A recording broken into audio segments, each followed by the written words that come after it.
A 52% vote in favor of leaving the European Union in the 2016 referendum has left the country in a difficult position as it navigates its exit.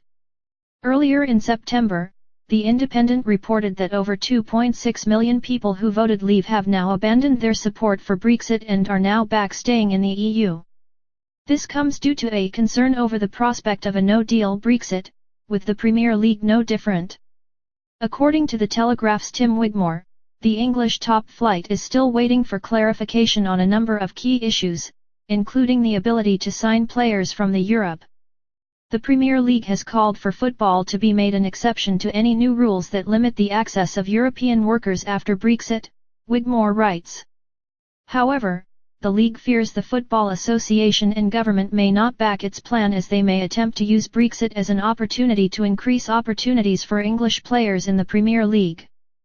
This would, in theory, prompt a healthy approach to homegrown youth development in the Premier League, but the key issue comes with the recruitment of senior players.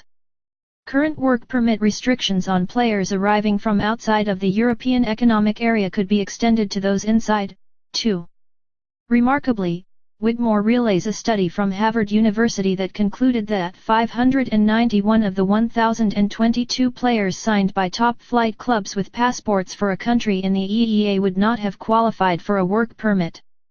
This would most significantly impact smaller clubs, unable to sign players from high-reputation sides for big transfer fees, but it would clearly affect the likes of Liverpool too.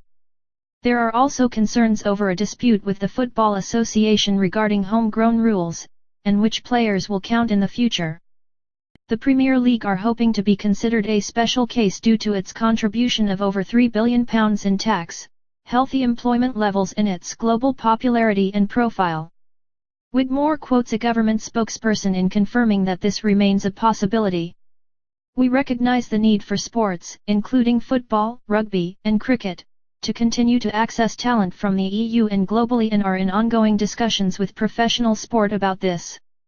After we leave the EU, the UK will continue to be the open country it has always been.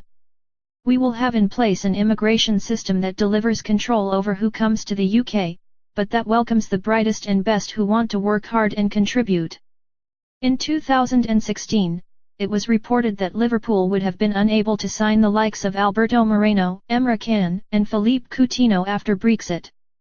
And earlier this year, research from BWIN showed that its effect on the exchange rate has cost the Reds over £35 million so far, including paying £9.6 million more for Alisson.